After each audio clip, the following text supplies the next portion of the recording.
क्या सत्ता और कुर्सी का लालच देश हित की लक्ष्मण रेखा को पार कर रहा है? यह सवाल आज मैं इसलिए पूछ रहा हूं क्योंकि विपक्ष और खास तौर पर राहुल गांधी जो बयान दे रहे हैं या जो मुद्दे उठा रहे हैं वो हेल्दी डेमोक्रेसी के लिए ठीक है क्या? एक के बाद एक तमाम संस्थाओं पर बिना किसी ठोस सबूत के गंभीर आरोप लगाए जा रहे हैं और अब उन्होंने एक विदेशी अखबार को एक इंटरव्यू दिया है और कहा है कि कांग्रेस का गेम यह है कि गड़बड़ हो चुकी भारतीय चुनाव प्रक्रिया को जनता को एकजुट करके चुनौती दी जाए। सवाल यह है कि आखिर किस कोर्ट में यह साबित हुआ है कि भारतीय चुनाव प्रक्रिया गड़बड़ है? कुछ दिन पहले राहुल गांधी कह रहे थे कि हमारी लड़ाई यानी कांग्रेस की लड़ाई इंडियन स्टेट के साथ है, यानी हिंदी में अनुवाद करें तो कांग्रेस की लड़ाई भारतीय राज्यों से है। सवाल है कि क्या इन बयानों के पीछे कोई बड़ी सियासी चाल है? मेरा निवेदन है आर पार के स्पेशल ब्रॉडकास्ट को आज आप जरूर देखें।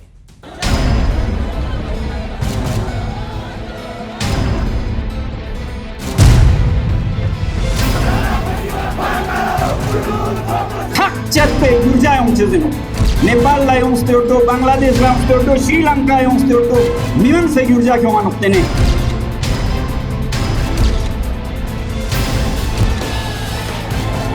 जेन जी का नहीं, ये कांग्रेस का ही प्रोटेस्ट था। हुकूमत उनकी है, इंतजामिया उनका है। जब वो फेल हो जाते हैं तो किसी और को कसूरवार ठहराते हैं।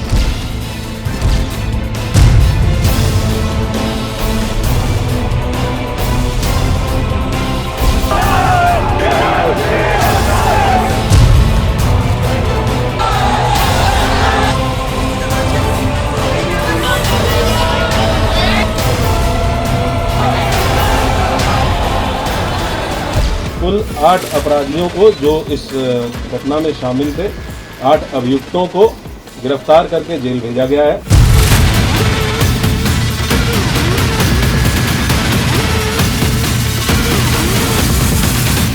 तो मौलाना भूल गया कि शासन किसका है। वो ये मानता था धमकी देंगे और हम जबरदस्ती जाम कर देंगे। हमने कहा जाम नहीं होगा, कर्फ्यू भी नहीं लगेगा, लेकिन कर्फ्यू का सबक तुम्हें ऐसा सिखा देंगे कि तुम्हारी आने वाली पीढ़ी दंगा करना भूल जाएगी।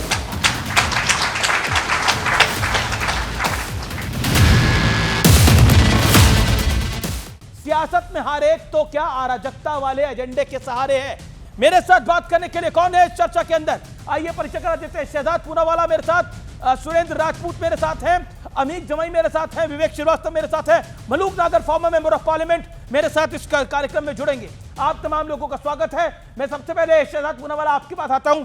राहुल गांधी के बयान को आप कैसे लेते हैं, क्योंकि आपने एक प्रेस कॉन्फ्रेंस भी करी है। ये 50 सेकंड स्टार्ट नाउ। देखिए, मुद्दों की है कंगाली तो कभी मां को गाली या आरोप लगाएंगे जाली। जो इंटरव्यू इन्होंने फाइनेंशियल टाइम्स में दिया है उसमें 3 बातें प्रमुखता से आई है। पहली बात, उन्होंने कहा है कि हमारे पास कोई प्रमाण नहीं है, हम पब्लिक प्रेशर के माध्यम से इलेक्शन सिस्टम की इंटेग्रिटी को चैलेंज करेंगे। और सेकेंडली, उसी आर्टिकल में फाइनेंशियल टाइम्स ने कहा है कि राहुल गांधी जैसे जब पूछा गया प्रमाण दीजिए तो कोई एविडेंस प्रोवाइड नहीं कर सके। पर लास्ट का जो शब्द था वो बहुत खतरनाक था। और मैं अभी चर्चा कर रहा था मलूक जी हमारे सीनियर नेता से, तो उनको मैंने बताया गेम ऑफ मोबिलाइजेशन ये कहा है राहुल गांधी ने, हम गेम ऑफ मोबिलाइजेशन खेलना चाहते हैं। इसीलिए कहा जा रहा है, देखिए ना कि मां को गाली देते हैं, चौथी बार गाली दे दी, कुछ मुद्दा नहीं है। दूसरा, इलेक्शन कमीशन के खिलाफ महाराष्ट्र में बम फोड़ने गए तो वहां पे सुतली बम निकला, फिर हरियाणा में गए सुतली बम निकला, कर्नाटका में महादेवपुरा में सुतली बम निकला, उसमें तमिलनाडु के हाईकोर्ट में गया सुतली बम निकला। आनंद में सुबह पता है 11 बजे प्रेस कॉन्फ्रेंस की राहुल गांधी ऐसे, देखिए 6000 वोट डिलीट हो गए। और अमीश का शो 7 बजे शुरू हो उससे पहले 6000 वोट डिलीट ही नहीं हुए थे। अमीश याद है कि नहीं याद है? मैं झूठ बोल रहा हूं। आप पूछे सुरेंद्र जी से 6000 में कितने वोट डिलीट हुए थे? आनंद में कितने वोट डिलीट हुए? ओके, मैं सुरेंद्र राजपूत आपकी बात को सुन रहे। सुरेंद्र राजपूत जी, आपके पास आता हूं, प्रश्न का जवाब दीजिए। आखिरकार किस गेम प्लान की राहुल गांधी बात कर रहे हैं? क्योंकि इससे पहले वो 15 मार्च 2023 को यूरोप और अमेरिका को कह चुके हैं कि भारत के लोकतंत्र को आके वो बचाए। वो एक तीसरे देश को, चौथे देश को दूसरे देश को कह रहे हैं कि भारत के लोकतंत्र को आके बचाए। ये तो आपकी निष्ठा बची है भारत के लोकतंत्र के अंदर।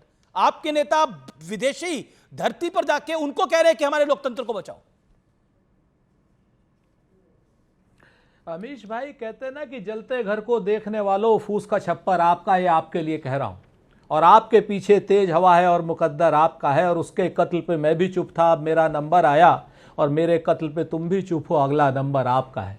अपने दिल पर हाथ रख के कह दो कि कौन देशभक्त है और कौन देशद्रोही है। आज की डेट में लद्दाख में जिस तरीके से हजारों युवा निकल रहे हैं और अपनी भूमि बचाने के लिए निकल रहे हैं, आप उनको देशद्रोही कह रहे हैं और उन लोगों को आप देशभक्त कह रहे हैं जो क्या नाम 2020 में अप्रैल के बाद जिनके रहते हुए जिनके राज में चीन हमारे यहां अतिक्रमण कर रहा है। एक बात। दूसरी बात, आप वोट चोरों का साथ दे रहे हैं, जिन वोट चोरों को गद्दी छोड़नी चाहिए थी, जो वोट का कंप्रोमाइज कर रहे हैं, जो एक संवैधानिक संस्था के साथ मिलकर के एक बाकायदा एक संस्थागत बेईमानी कर रहे हैं, उनके खिलाफ अगर मास मोबिलाइजेशन नहीं होगा तो क्यों नहीं होगा? और राहुल गांधी ने क्या गलत कहा? कौन सा मास मोबिलाइजेशन? अमेरिका और यूरोप से मदद लेकर होगा। आप अमेरिका, यूरोप, बांग्लादेश से मदद लेना चाहते हैं। अरे बीच में काहे बोलते हो भाई? मेरे 50 सेकंड तो हो जाए। मैं आपको और 50 सेकंड दे दूंगा। आपने बोला, आपने सीधा लद्दाख की बात करी, मैंने तो लद्दाख की बात ही नहीं करी।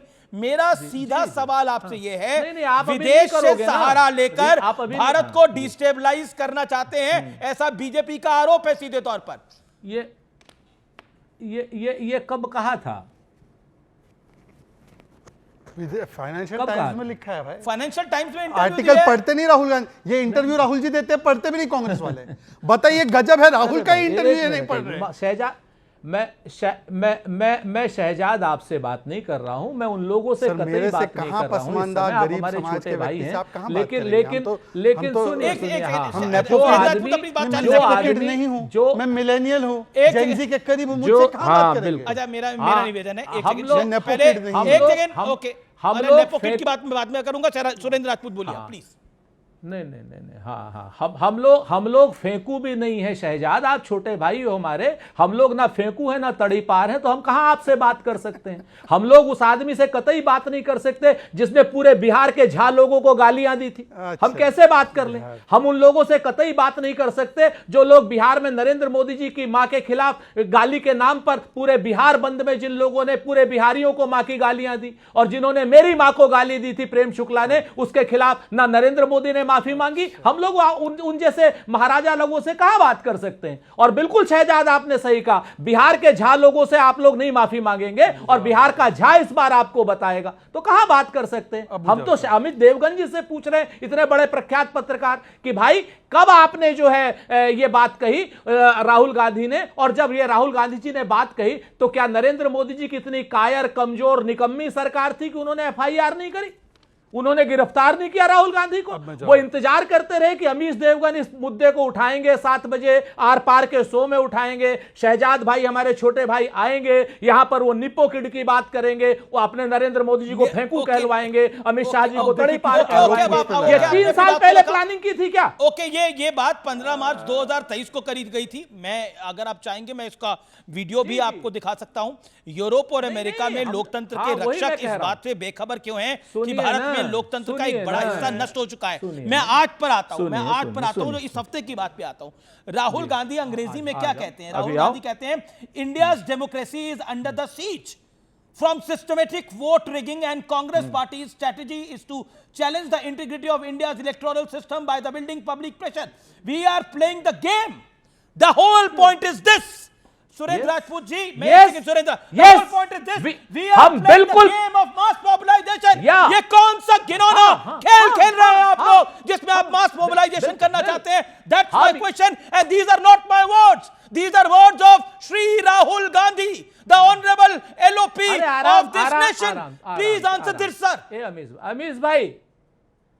अमीश भाई, गले का नस फट जाएगा इतना। बिल्कुल नहीं फटेगा सर, चिंता ना करिए। यार, आप तो दोस्त आदमी हैं। मैं बिल्कुल दोस्ती, मैं तो आपके साथ दोस्ती निभा रहा हूं, सवाल पूछ रहा हूं, इतना सरल राहुल गांधी जी की बात ही रख रहा हूं। भाई रुको, इतना मत बात करो महाबली। जब सवाल का जवाब भी तो सुन लो। हम राहुल गांधी जी के एक एक शब्द के साथ हैं, और जो लोग पब्लिक प्रेशर को घिंगोना अपराध कहते हैं, उन लोगों को देशद्रोह के आरोप में जेल जाना चाहिए। देश में लोकतंत्र का दबाव ही, पब्लिक का दबाव ही, इंडियन डेमोक्रेसी की जो सीजर है, जो भारतीय जनता पार्टी ने और चुनाव आयोग ने एक दूसरे से मिलकर के कर रखा है। जहां तक सवाल है बिहार के सम्मान का, अरे आप उनसे बात करते हो जो बिहार को बीड़ी बोलते हैं, आप उनसे बात करते हो जो टॉयलेट क्लीनर बोलते हैं, आप उनसे बात करते हो, दुराई मुरुगन से, जिसने कहा कि बिहार को जो बुद्धि नहीं है पर आते। अब उन्होंने बोला कि वोट चोरी कहां हुई है, वोट चोरियों को हम लोग वो कह रहे हैं एक उनका लॉजिक, उनका वो कह रहे हैं कि हम अपने लीडर के साथ है, वो उनका राइट है, वो अपने लीडर के साथ अभी खड़े हो उन्होंने सकते हैं। कहा, वो कह रहे हैं मास मोबिलाइजेशन का मतलब है लोगों के पास जाना। अच्छा। और लोगों के पास जाने का तो विपक्ष को अधिकार है, क्या वो अधिकार भी भारतीय जनता पार्टी छीनना चाहती है? That's my point. मैं ये कह रहा हूं कि जब आपके पास कोई संवैधानिक व्यवस्था के खिलाफ प्रमाण है तो आप जाके गांव को इकट्ठा करेंगे या उस संवैधानिक व्यवस्था को एक्सपोज करेंगे जिस प्लेटफॉर्म पे उसको एक्सपोज कर सकते हैं। दूसरी बात ये सुनिए, हम वही बेईमानी हुई है, मतलब लोकसभा चुनाव। देखो, मैं ये नहीं मानता हूं कोई कि ईवीएम में कोई उस तरीके की गड़बड़ी होती है। कैसे होती है बेईमानी? शायद वोट ज्यादा, जैसे देखो ये संदीप दीक्षित सुनिए, को कोट कर रहे हैं। क्योंकि मैंने प्रत्यक्ष भी देखा है कि भाई आए, हम लोगों ने ठप्पे लगाए, ठीक है, 100 वोट पड़े, उसके बाद हम लोगों ने 25, 30, 50 वोट अपनी तरफ से डाल दी। ये बूथ की कैप्चरिंग कैसे होती थी? परमेश्वर जी से लेकर संदीप दीक्षित से लेकर कीर्ति आजाद ने प्रमाण दिया है। 1987 का चुनाव रिग हुआ है, ये शशि थरूर ने बताया है। ये वो लोग हैं जो इलेक्टोरल फ्रॉड में कन्विक्ट हुए, इंदिरा गांधी जी, ये हमको ज्ञान दे रहे हैं। जो महा वोट चोर है, जो बूथ चोरी करते थे, अब ईवीएम में गड़बड़ थी या नहीं थी वो तो पहले पूछिए, या ईवीएम को अब छोड़ दिया?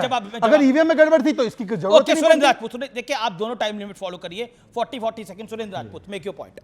जी, वो कह रहे हैं पहले आप ईवीएम में गड़बड़ को कहते थे, अब इसको मैं कहते हैं। शहजाद भाई, हाँ शहजाद भाई, जब हम भाजपा वाले ईवीएम में गड़बड़ को कहते तो हमारे साथ रहते थे, भाजपा की ऐसी तैसी नहीं, कतई नहीं, मैंने कभी नहीं बोला। आप मेरा स्टेटमेंट पे और करो। जिस वक्त उस वक्त पर मेरे नाम से पर आप भी मेरा बोले ना, आप उनकी टर्म में ना बोले। क्या है ये मजाक? ओके, मेरा देखिए मेरी रिक्वेस्ट को फॉलो करिए। ओके, मेरा शो ऐसा नहीं है कि सब बीच पे बोले। ओके ओके, अब मैं भी बोलूंगा शहजाद, आप प्रमाणित करो। तो दो बातें बड़ी साफ है। जिस वक्त वोटों में रिगिंग पुराने टाइम पे हो रही थी, उस वक्त भारतीय जनता पार्टी क्या घुइयां छील रही थी?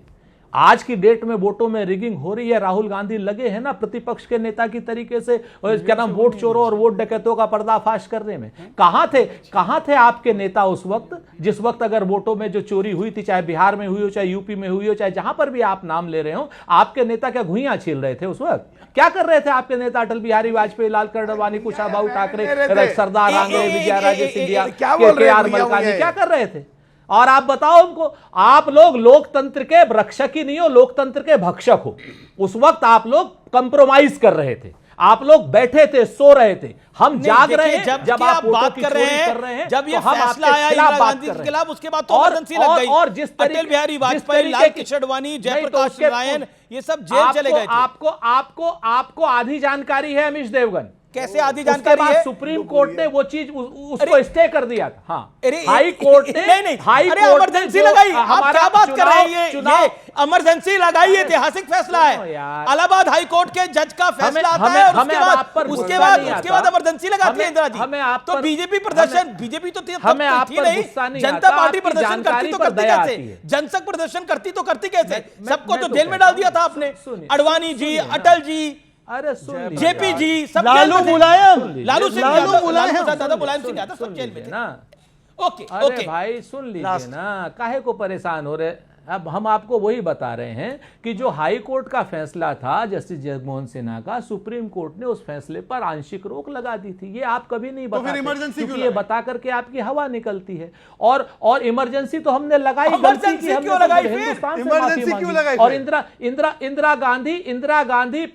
इंदिरा गांधी पहली ऐसी नेता थी जिन्होंने जनता पार्टी की सरकार का एक प्रस्ताव आया था इमरजेंसी के खिलाफ जब लोकसभा में, तो इंदिरा गांधी जी और पूरी कांग्रेस ने उस प्रस्ताव का समर्थन भी किया था। आप लोग असल बात क्या नाम, आप लोग करते क्या है? आप लोग अपने मतलब की बात उठाते हैं। आप लोग ना कभी अपोजिशन के लीडर्स को अंदर डाल दिया गया था, जेल में ठूस दिया गया था। लालू प्रसाद यादव, मुलायम सिंह यादव, जेपी, बिल्कुल डाला गया था। अटल बिहारी वाजपेयी, सबको। आपको एक ऐसा फैक्ट बताता हूं, आप चौंक जाएंगे, आपके दर्शक चौंक जाएंगे। बिल्कुल डाला गया था। अमीश जी, आप बोले आप बिल्कुल अन्याय नहीं होगा।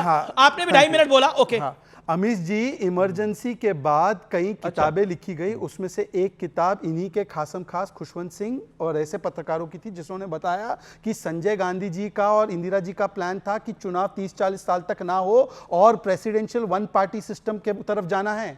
ये अब क्या क्रेडिट ले रहे कि हमने इमरजेंसी पर रेजोल्यूशन सपोर्ट किया? राजनाथ जी को अपनी माता जी के अंत्येष्टि के लिए बाहर आने नहीं दिया भाई।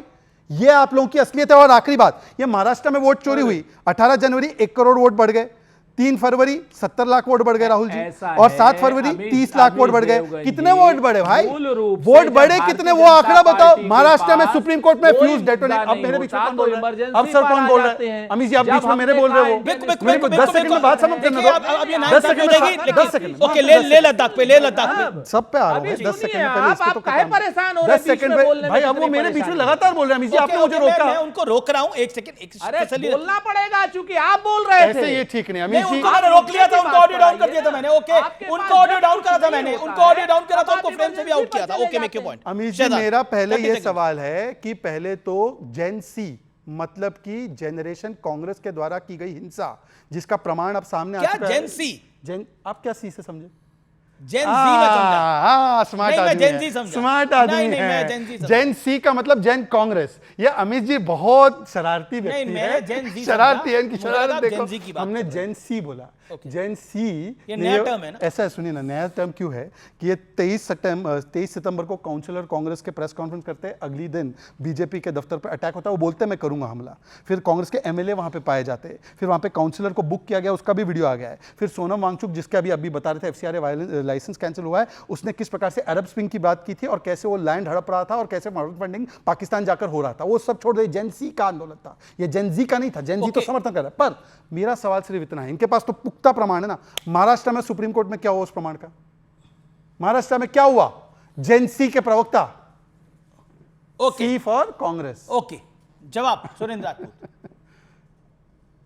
अब सी बोला हाँ, तो बोल वही क्या नाम, शहजाद भाई, जिस तरीके से आप जेंसी की बात कर रहे हैं, उसी तरफ से आपने झा 1 और झा 2 की भी बात की थी। अरे सर, और बिहार का छोड़ दीजिए ना, जवाब, आप तो बिहार का मैं तो नौजवान बोल इस रहा हूं बार कि झा का बिहारियों को आपको टॉयलेट जवाब क्लीनर देगा। बोला, उसको एक बोलो ना। मिनट, आप एक बिहारियों को मिनट, टॉयलेट अभी क्लीनर तो बोलो रुकिए ना, अभी रुक टॉयलेट जाइए। क्लीनर बोला ये है सब बिहारियों बिहार को, वाले बोलो ना उस बताएंगे पे आपको। एक बार और तो रही बोलो। बात महाराष्ट्र की, अब इसका फीडर नहीं डाउन करोगे। अरे आपका करियर फेड हो गया, जब डाउन हो गया। महाराष्ट्र की बात जब कही तो वो हाई कोर्ट में अभी कुछ नहीं, हमारा कुछ डाउन नहीं होगा। शहजाद भाई चिंता मत करो, आपका ही सब डाउन होना। अब आप तो वोट चोरी में भी, डकैती में भी पकड़े गए, चोर भी हो, डकैत भी हो, और कुछ दिनों बाद तुम देशद्रोही भी हो जाओगे। अभी चिंता मत करो। अभी ऐसा है महाराष्ट्र में, अभी जो हमारी 99 पिटीशन पेंडिंग है ना हाई कोर्ट में, आप जो एक पिटीशन जो आपकी भारतीय जनता पार्टी के कार्यकर्ता की थी, उस पर जो हाई कोर्ट ने निर्णय दिया है, हमारी 99 पिटीशन पेंडिंग है वहां पर, और किसी पर भी आप लोग वहां पर प्रकाश आंबेडकर हमारा कार्यकर्ता आने वाले समय में, बाबा साहब आंबेडकर जी के परिवार को तो छोड़ दो। आने वाले समय में अब क्या हो गया है अमित देवगन आपको? अरे अमित जी को फैक्ट बता रहा हूं, फैक्ट बताना भी गुनाह है क्या? अरे एक सेकंड भाई, आप दोनों एक दूसरे को। अच्छा ओके, अच्छा, आगे मैं भी इसमें फैक्ट बताऊंगा। फीडर मत डाउन करना। अच्छा ठीक है, मैं आपको डांट नहीं फीडर रहा, मत लेकिन डाउन एक सेकंड, करना। वो भी 30 सेकंड बोले। फीडर मत डाउन करना। 4 मेहमान मेरे बोले नहीं है अमित भाई। जो हुआ है उसका जो है हम सब लोग कंडेम करते हैं, लेकिन जो लेह लद्दाख है अमित जी, केंद्रीय गृह मंत्रालय का पूरे तरीके से पूरे मुद्दे पे जो फ्लेवर है, ये दोबारा से एक मणिपुर जैसा सिचुएशन लेह लद्दाख में बन रहा है। लेह लद्दाख भारत का शहरक कहा जाता है, शहरक समझते हैं, उसके ऊपर ठीक चाइना आके वहां पे बैठ चुका है। सवाल यह है कि जब आपने यूनियन टेरिटरी बनाया, आपको जल्दी क्या था? आपने आज तक वहां पे एक गस्टेड नौकरी नहीं दी। पब्लिक सर्विस कमीशन आज तक आपने पूछिए शहजाद भाई से क्यों नहीं बनाया गया वहां पर? आउटसोर्सिंग के जरिए लेह लद्दाख के बाहर की कंपनियां वहां जाके नौकरियां दे रही हैं। तो 90% आदिवासी बाहुल लेह और लद्दाख, उनका डेवलपमेंट जो 6th शेड्यूल में हमने तय किया था, जो वादा किया था गृह मंत्रालय ने, यूटी बनने के बाद ये हो जाएगा और वो हो जाएगा।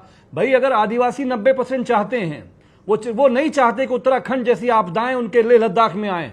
उनका सस्टेनेबल डेवलपमेंट का डिमांड है, जिसको मेरे नेता माननीय राष्ट्रीय अध्यक्ष अखिलेश यादव जी ने, सोनम वांगचुक जी के पूरे आंदोलन को हमने समर्थन देते हुए हमने कहा था कि जो आदिवासी बाहुल लेह लद्दाख है, भारत की सरकार को उनके साथ न्याय करना चाहिए। तो सवाल यह है कि ये जो हिंसा फैली, क्या हमारी एजेंसियों को खबर नहीं थी? क्या हमारे लोगों को खबर नहीं थी? कांग्रेस पूरे जो तहरीक के लोग हैं, गांधीयन तरीके से, शांतिपूर्वक तरीके से आंदोलन हुआ, लेकिन चाहे भारतीय जनता पार्टी का दफ्तर फूंक दिया, हम कंडेम करते हैं, हम कंडेम करते हैं जो कुछ हुआ। लेकिन ये गृह मंत्री अमित शाह जी ने जैसे मणिपुर को जलाया था, उन्होंने लेह लद्दाख को जलाने का काम किया है। बहुत महत्वपूर्ण वीडियो है। सोनम वांगचुक इस वीडियो में दिखा रहे हैं कि कैसे मास्क पहनना है, हुडी पहनना है, ये फिर अगले दिन आप देखिए 23 तारीख को कांग्रेस ने प्रेस वार्ता की जिसमें उनके नेता ने कहा कि हम बीजेपी के दफ्तर को जाकर स्टोन करेंगे और फिर नेक्स्ट डे वो दिखे वहां पे जब चल रहा था वहां पे कांग्रेस के नेता थे। उसके अलावा एक सेकंड मैं पूरी बात करता हूं, बीच में इनका टोक टोक टोक टोक टोक टोक टोक बंद कीजिए। सुनिए ये नहीं पूरी बात आप 20 सुन लीजिए भाई अमित जमाई, आपको तो लेह लद्दाख के बारे में कुछ नहीं पता। अपनी बात बंद करिए, जवाब दीजिए पहले। यूटी में पब्लिक सर्विस कमीशन बनता है, गृह मंत्री अमित शाह जी लेह लद्दाख में क्या कर रहे हैं? सर मैं क्या कर रहा है लेह लद्दाख में? मैं अपनी बात गृह मंत्रालय जिम्मेदार है जो कुछ वहां पे हो रहा है लेह और लद्दाख में। चीन की फौजें वहां पे खड़ी हुई है और शर्म नहीं आ रही आपको? चीन का फौज बाहर खड़ा हुआ है और आप वहां पे लेह लद्दाख के लोगों पर जो एट्रोसिटीज कर रहे हो, डंडे चलवा रहे हो, गोली चलवा रहे हो, इमीडिएट बंद करो। पहली बार समझ में आ रहा है मुझे। अगर अमित जी पहली बार समझ, अमित जी मेरे भी फौजों भाई ये मेरा बोलने का समय है। जो कार्रवाई है उसको बंद करवाइए। आपने बोला ना, जवाब तो सुनिए आप। गजब का अमित जी ये एनवायरमेंट मुद्दे पे यूनियन टेरिटरी क्यों बनाया था? बताओ यार, let me open my mouth at least यार। अब कितना इंटरप्ट करेंगे? फिल्म मत बनाओ। सोनम वांगचुक जब ओके मैंने उनको ऑर्डर डाउन करा दिया था ना, ओके 30 सेकंड्स। वहां पे जो गांधीयन आंदोलन चल रहा है अमित जी, ये 6 शेड्यूल से लेकर इंडिपेंडेंट स्टेट बनने की डिमांड क्या मोदी जी के आने से बात ही हुई क्या? इनको बताओ कि ये 2% बजट का देते थे जम्मू कश्मीर का, लद्दाख लेको साथ में था, वहां पे एक सेंट्रल यूनिवर्सिटी नहीं बना पाए। उसके बाद हमने यूनियन टेरिटरी बनाया, इन्होंने तो कुछ नहीं बनाया, सिर्फ ऑटोनॉमस काउंसिल एक बनाई, दूसरी काउंसिल भी हमने बनाई। उसके बाद इनसे पूछिए एनवायरमेंट इश्यूज के लिए अरब स्प्रिंग की बात करना है, नेपाल के मूवमेंट की बात करनी है, पाकिस्तान 2025 में जाना और एनवायरमेंट की चर्चा करनी है, फॉरेन फंडिंग लेकर एनवायरमेंट की चर्चा करनी है, और फिर विदेशी फंडिंग। इनको लैंड दी गई थी सोनम वांगचुक को कि आप कुछ उस पर यूनिवर्सिटी बनाना है तो बनाइए। 8 साल में यूनिवर्सिटी की एक ईंट नहीं आई, 37 करोड़ रुपए ड्यूज हो गए। जब वो लैंड वापस ली गई तब वहां से आए, क्योंकि कल तो चर्चा होने, आज और कल में चर्चा होने वाली थी। ये जो लीड डेवलप बॉडी है लद्दाख की, उनकी चर्चा को सैबोटाज करने के लिए किया गया। और मैं अमित जमाई से पूछना चाहता हूं, अमित जमाई जी आप बोलिए, कान खोल के सुनिए। आप बताइए कि पहली बार Atal tunnel, Zojila tunnel, all weather road, Bilaspur Manali Leh का रेलवे सर्वे, 87 ब्रिजेस, ये हमारे समय पे हुआ। 24/7 वाटर सूरेज हमारे समय पे हुआ। हमारे समय पर वहां पे 4G और 5G कनेक्शन पहुंचा। हमारे समय पे 5 लाख टूरिस्ट वहां पर पहुंचे, आपके समय पे 1 लाख से कम थे। हमारे समय पे 65,000 मुद्रा लोन योजना। हमारे समय पर university of Ladakh, central university की कायाकल्प की बात की गई। आप बताइए आपने किया क्या? आप 3 काम गिनवाइए लद्दाख के लिए, 3 काम गिनवाइए। सेंटर में कांग्रेस थी, समाजवादी पार्टी तो सपोर्टिंग फैक्टर थी। मैं आपसे तो सपोर्टिंग फैक्टर तो क्या सपोर्ट किया? ओके आप कह रहे बोल क्यों रहे हैं? अमित जी ये भारत सरकार का कार्यक्रम नहीं है, ये भारत सरकार का कार्यक्रम नहीं है कि सबके बीच में इनको आप समय देंगे, विपक्ष को कोई समय नहीं देंगे। राजपूत जी बोलेंगे 4 बैठे हैं आपकी तरफ से, 4। हमारे एक व्यक्ति ने तो बोला भी नहीं। क्या मैं जवाब दूं? क्या मैं जवाब दूं? बोलिए बोलिए बोलिए, आप ही बोल रहे हैं। अमित जी मैं पूछ रहा हूं, आपने यूनियन टेरिटरी क्यों बनाया? आपने जब बनाया तो आप बताइए, लेह लद्दाख के युवाओं को, पूरे देश को बताओ। अच्छा आप बोलने दो, लेह लद्दाख के लोगों को एक गस्टेड नौकरी का नाम बता दो, कहां पे नौकरी दिया। दूसरा जो सस्टेनेबल डेवलपमेंट है वहां का, जो मेरे नेता अखिलेश यादव जी चाहते थे कि डेवलपमेंट गुजरात मॉडल नहीं चाहिए लेह लद्दाख में, पूरा उत्तराखंड बर्बाद कर दिया आपने। आपदाएं आ रही हैं, पहाड़ दरक रहे हैं, बैठ रहे हैं, जोशी मठ बैठ गया है। लेह लद्दाख को बर्बाद मत करिए। हमारा यह कहना है कि जो युवा आज सड़कों पे है, उन पे जो ऑपरेशन हो रहा है, जो लाठियां चल रही हैं, जो गोलियां चल रही हैं, इमीडिएट गृह मंत्री अमित शाह जी से हम निवेदन करेंगे, बंद कराइए उसको। कोई गोली नहीं चल रही है, खड़ा हुआ है आपके ऊपर, कोई गोली नहीं चल रही है। ये गलत बयानबाजी। लेह लद्दाख के लोग दुश्मन नहीं है हमारे, गलत बयानबाजी, बिल्कुल कोई गोली नहीं चल रही है। और जनता देश की ताकत है, युवा इस देश की ताकत है, इसमें कोई दो राय नहीं। Point number 1। पॉइंट नंबर 2, एक सेकेंड, लेकिन अराजकता किसी की नहीं अलावा हो सकती। आज बीजेपी का दफ्तर को अगर आग लगी है तो कल किसी और के दफ्तर को भी आग लग सकती है, इसलिए अराजकता को अलाउ नहीं किया जा सकता। Point number 1। पॉइंट नंबर 2 जो कि बहुत इंपॉर्टेंट है, विवेक, मैं आता हूं, मैं एक विवेक और मलूक नागर के पास आता हूं। मैं वो अभी तक बोले नहीं है। मलूक नागर है, नहीं शादाब शांति। ओके, मलूक नागर और विवेक की बारी है। ओके मलूक नागर, क्या आपको लगता है अराजकता चल सकती है और राहुल गांधी कौन सी गेम खेलना चाहते हैं आपकी राय में? वो साफ साफ कह रहे हैं कि हम एक गेम खेल रहे हैं। वो साफ साफ कह रहे हैं जैन जी अब इसको संभालेंगे, मेरी जिम्मेदारी नहीं है संविधान की रक्षा, मेरी जिम्मेदारी नहीं है लोकतंत्र प्रजातंत्र की रक्षा। अरे भाई एलओपी हो प्रधानमंत्री के बाद संवैधानिक पद, देश की संसद सबसे बड़ा, क्या तुम आग लगवाना चाहते हो? अभी लद्दाख में तुम्हारे कांग्रेस का सभासद ट्रेनिंग ले रहा है, हाथ में कुछ हथियार लिए घूम रहा है। बहुत सारे कांग्रेस के नेता कुछ अपनी कॉन्स्टिट्यूंसी के लोगों को, भीड़ को निकाल रहे हैं। तुम क्या चाहते हो? देश में दूसरी पार्टी के लोग भी इस तरह निकल करके तुम्हें ढूंढे? अरे शर्म करो। पूरे वर्ल्ड में चारों तरफ बाहर लड़ाइयां चल रही हैं, हमारा देश तरक्की कर रहा है। पाकिस्तान को घुस के मारा, 2040 में जो इकोनॉमी चौथे नंबर पर थी 2025 में आ गई। 2004 में आप कहने की कोशिश कर, 2040 बोल दिया आपने आवेश में। नहीं, आप गलत समझ रहे हैं। मनमोहन सिंह 2004 से 2014 में ये कह के गए थे कि देश की इकोनॉमी चौथे नंबर पे 2040 में आएगी, और हमने 25 में कर दी। इन लोगों पे झेल नहीं रही है, माना ये एनडीए की झेल नहीं पा रहे, माना बीजेपी को झेल नहीं पा रहे, माना मोदी को झेल नहीं पा रहे। इतने बौखला गए कि देश के खिलाफ ही काम करने लगे, आग लगवाने के लिए उकसा रहे लोगों को। देश द्रोह पर उतरा है। आप लोग देश में आग लगवाना चाहते हैं, दंगे करवाना चाहते हैं, स्थिति को अनियंत्रित करना चाहते हैं, देश में परेशानी खड़ा करना चाहते हैं। मलूक नागर से देखिए, मलूक नागर जो मर्जी कहें, देश का एक इतिहास रहा है, और जब भी ये डिमांड्स रही हैं सेपरेट स्टेटहुड की, बहुत बार जो सिटीजन्स हैं वो वायलेंट हुए हैं। हमने झारखंड के केस में देखा, जब ज्वाइंट बिहार टूटा, ज्वाइंट आंध्र प्रदेश जब टूटा, तेलंगाना बड़ा वायलेंट स्ट्रगल हुई। ये अराजकता क्यों चाहते हैं पूरे देश में? उत्तर प्रदेश से अलग होकर के, एक मिनट सुन तो लीजिए, सुनिए, हम कोई अराजकता अरे देश के खिलाफ ऐसी बात क्यों बोलते हो जो देश के खिलाफ जाए? ऐसी बात क्यों बोलते हो जो देश के लोगों के खिलाफ जाए? ऐसी बात क्यों बोलते हो जो देश में आग लगवाने की बात करते हो? क्या तुम देश के खिलाफ बोल रहे हो? क्या तुम देशद्रोही हो? सोचो क्या बोल रहे हो। देश के नेशनल टेलीविजन पे जो पूरे वर्ल्ड में देखा जाता है, क्या बोल रहे हो यार? विवेक, तुम तो बहुत समझदार आदमी हो, तो बड़े जिम्मेदार लोग हो। अब आप आराम से सुन लीजिए जरा 30 सेकंड। मलूक नागर जी 30 सेकंड सुनिए, फिर उत्तर दीजिए आप। तो ये देश का इतिहास, 3 राज्य मैंने आपको कोट करे, हमारी समस्याएं रही हैं, मणिपुर में भी रही हैं, नागालैंड का अकॉर्ड था, मोदी साहब ने जाकर के साइन किया, वहां शांति बहाल हुई है। तो जब एक बड़ा देश होता है, डाइवर्स देश होता है, ये समस्याएं आपकी आती रहेंगी। लेकिन इसको कहना कांग्रेस ने करवाया, राहुल गांधी ने कराया, 2014 के बाद से ही सोनम वांगचुक जो है वो बीजेपी के ब्लू आइड बॉय थे। जब 2019 में आपने 370 धारा हटाई, लेह लद्दाख के लोगों को वहां पे यूनियन टेरिटरी आपने घोषित किया, लोगों ने उसका स्वागत किया। लोग चाहते थे एक कदम और आएगा, हम लोगों को कश्मीर और जम्मू के लोगों के अधीन नहीं रहना पड़ेगा, लेकिन आपने वादा तोड़ा। अच्छा, एक लेट्स गेट रियल। ओके, मैं आपने एलओपी आप ओके, एक सेकंड, मैं आपको मैं मौका दूंगा आपको। लेकिन आप बोल रहे हैं एलओपी संवैधानिक पद है, यही आपने बोला, आप कह रहे हैं एक जिम्मेदार पद है। तो जिम्मेदार पद पे बैठे रहने वाला व्यक्ति क्या ये बात बोलता है कि हम बीजेपी, आरएसएस और इंडियन स्टेट यानी भारतीय राज्य के साथ लड़ रहे हैं?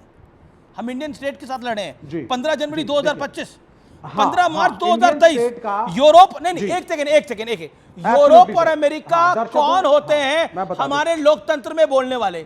वो कह रहे हैं कि आइए भारत को बचाइए, राहुल गांधी गुहार लगा रहे हैं वो भी विदेशी धरती पर। जवाब दीजिए इस बात का। नहीं, मैं आज की बात पे तो आ ही नहीं रहा हूं। बड़ा कंफ्यूजन जो है, क्या कंफ्यूजन है इसके अंदर? की बात में मैं स्टेट पे आ रहा हूं। राहुल गांधी ने बोला था कि नहीं बोला था? एक सेकंड, राहुल गांधी ने ये दोनों बातें बोली कि नहीं बोली? अगर मैं गलत बोल रहा हूं तो मुझे कोट करिए, मैं गलत बोल रहा हूं। राहुल गांधी ने नहीं, आप सुने सर, इंडियन स्टेट शब्द का यूज किया। अगर आप कॉन्स्टिट्यूशन की पुस्तक पढ़ेंगे, स्टेट शब्द के अंदर क्या क्या आता है, स्टेट में सिर्फ राज्य नहीं है, स्टेट के अंदर सारे सरकारी तंत्र हैं, ईडी, सीबीआई, इलेक्शन कमीशन। अरे देश की इकोनॉमी डेड बोल रहे हो क्या? कांग्रेस की सरकार थी सर, ये उसी के खिलाफ बोले वो। क्या बोल रहे हो यार विवेक भाई?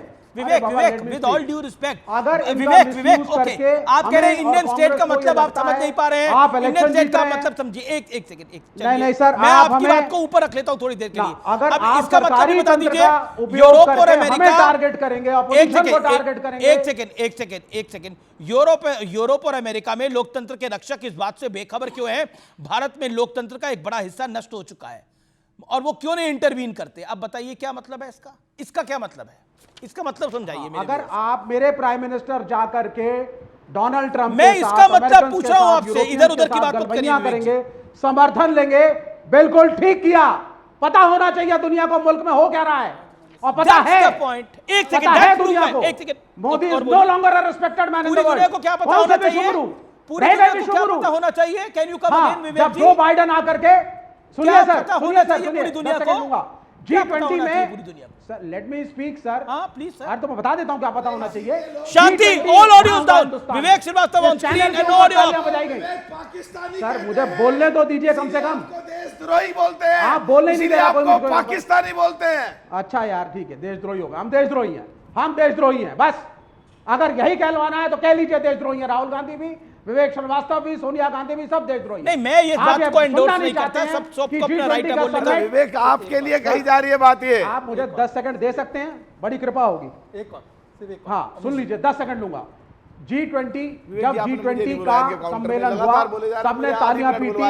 जो बाइडेन ने अगले दिन वियतनाम में जाकर के कहा, आई क्वेश्चन केंद्र शासित प्राइम मिनिस्टर प्रदेश है वहां पे on the human rights record of India. मुसलमान है वहां दलित बाइडेन ने, और जो बाइडेन ने कहा 60 सालों में, और G20 के अगले दिन कहा, और वियतनाम में जाके क्या दिया? कांग्रेस क्या कभी एमएलए बनाया? क्या कभी एमपी बनाया?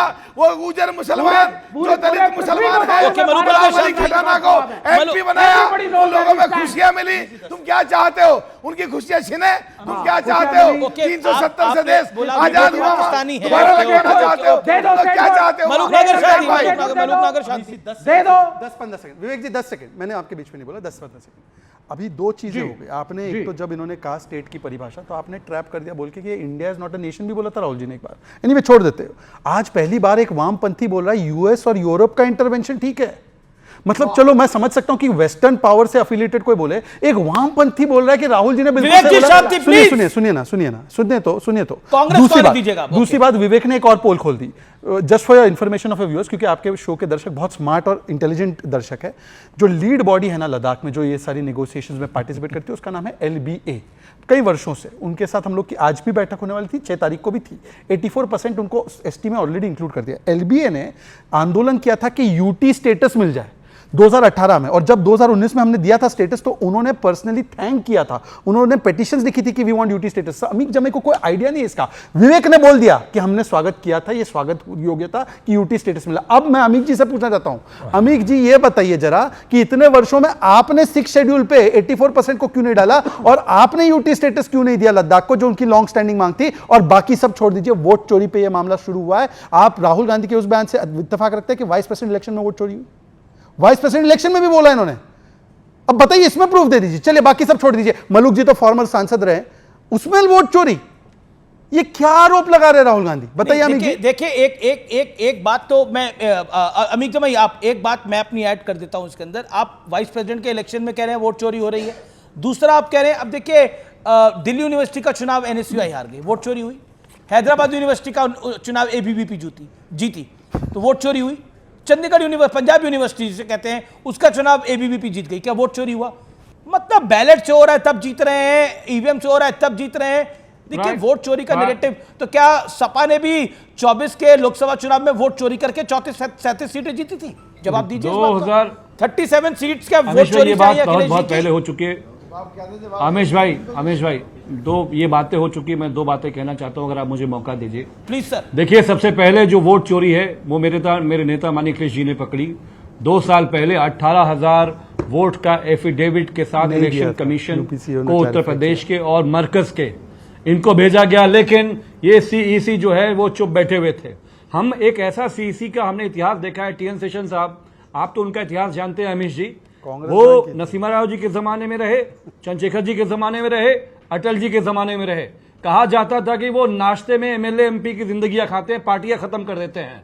हम चाहते थे कि इलेक्शन कमीशन एक ऐसा इंडिपेंडेंट बॉडी है जो PMO से गवर्न ना हो।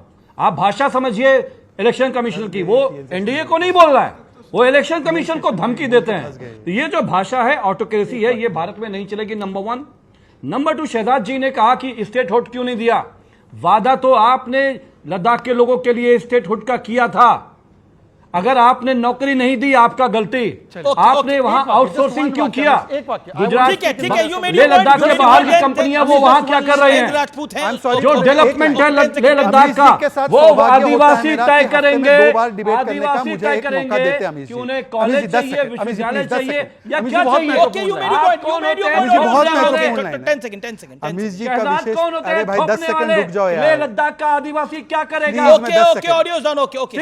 कमीशन वो तय करेंगे। Who are you?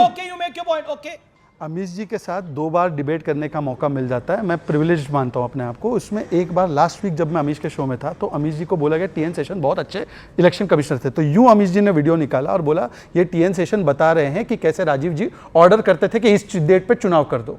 याद है वो वाला वीडियो आपने प्ले किया था? और TN session by the way and में जाके कांग्रेस चुनाव से एल के अडवाणी जी के खिलाफ। आपके लिए तो नवीन चावला भी आइडियल हो सकते हैं भाई साहब, आपके लिए तो वो MS गिल भी हो सकते हैं। और जहां तक आदिवासी की बात है, आदिवासी बेटी को हमने राष्ट्रपति बनाया तो इन्होंने बॉयकॉट किया, इन्होंने बॉयकॉट किया।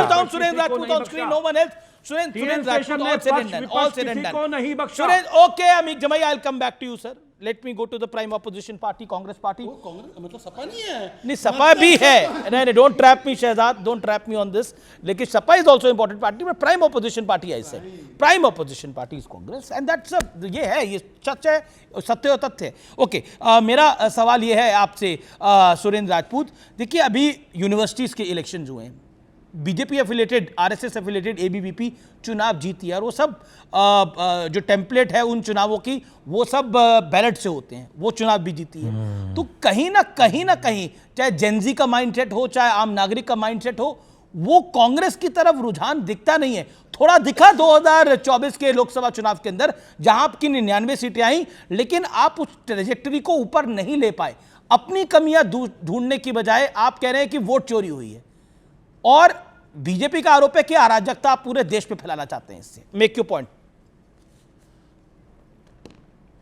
2 बातें हैं, आपने यूनिवर्सिटीज के चुनाव की बात तो कर ली, लेकिन चंडीगढ़ नगर निगम के चुनाव की बात आप भूल गए अमीश देवगन जी, बिल्कुल भूल गए आप, चूंकि वो आपके पक्ष की बात नहीं है।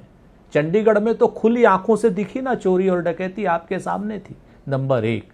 नंबर 2, अभी जो बात हो रही थी 2024 में समाजवादी पार्टी 37 और हम 6 सीटें उत्तर प्रदेश में जीते, अगर वोट चोरी ना होती यहां पर तो हम 55 सीटों से ज्यादा जीतते। नंबर 3, यहां पर हम लोग प्रमाण के साथ, ब्लैक एंड व्हाइट के साथ आपके सामने आ रहे हैं, चुनाव आयोग के डेटा के साथ आ रहे हैं कि महादेवपुरा में 1,250 वोट फर्जी हैं, डुप्लीकेट हैं, या एक वोट 4 जगह पर है। उसके आयोग उसकी जांच करने की जगह हमको धमकी दे रहा है। आपको यह चीज नहीं दिख रही है? कोई बात नहीं दिखे। आपने देखा कि 6,000 वोट के आसपास किस तरीके से आलंद में डिलीट करने की कोशिश की गई, वो हमने FIR नहीं की, चुनाव आयोग ने FIR की, और चुनाव आयोग की FIR पर कर्नाटक CID ने काम किया, और कर्नाटक CID को 18 लेटर कर्नाटक CID ने लिखे, अब तक ना तो OTP की ट्रेल दे रहे हैं, अच्छा डिलीट ना बाकी 2 चीजें आपके सामने। Okay, with all due respect, मैं देखिए बहुत शालीनता से आपसे पूछा जाता हूं, आप कह रहे हैं डिलीट करने की कोशिश हुई, वो वोट तो डिलीट नहीं हुए। अच्छा, जब ये तमाम आप आरोप लगा रहे हैं तो इलेक्शन कमीशन ने केस फाइल करा बकायदा इसके ऊपर। मेरा आपसे प्रश्न ये है, आपने चंडीगढ़ की बात करी, सुप्रीम कोर्ट ने उस पर निर्णय लिया, उसको कोई भी सही नहीं मानेगा, एक इंडिविजुअल की गलती को कोई भी सही नहीं मानेगा, वो वाकई गलत था और उसको कोई सही मान नहीं हो गया। पॉइंट नंबर 2, सर मैं ये लोकतंत्र के लिए कह रहा हूं, मैं भी आगे रहूंगा, आप भी आगे रहेंगे, आपकी सरकार भी आएगी, मैं भी पत्रकार रहूंगा, इनकी सरकार भी जाएगी, मैं भी पत्रकार रहूंगा। मैं आपसे बड़ा सिंपल, सर डेमोक्रेसी कभी भी आ सकती है भाई देश में, मैं एक एस्टिमेट कर रहा हूं। देखिए एक सेकंड, लेट मी इकोनॉमी को डेड कहेगा भाई, डेड है, मैं उस बात के साथ नहीं हूं। ओके मलूक नागर, ये आपका ऑब्जेक्शन हो सकता है, मैं कह रहा हूं कि कुछ भी हो सकता है ना, सरकारें आती जाती रहती हैं इस देश के अंदर। मेरा प्रश्न ये है कि डेमोक्रेसी में हम अगर यकीन ही छोड़ देंगे तो फिर कैसे काम होगा? कांग्रेस इससे पहले भी चुनाव हारी है, बीजेपी इससे पहले भी चुनाव हारी है, मैं माना थोड़े दिनों तक चलता है, लेकिन इतना आप जब ये मोमेंटम बनाने का प्रयास कर रहे हैं, लेकिन पब्लिक को यकीन नहीं हो रहा है। अगर होता तो लोग सड़कों पे आ जाते। जब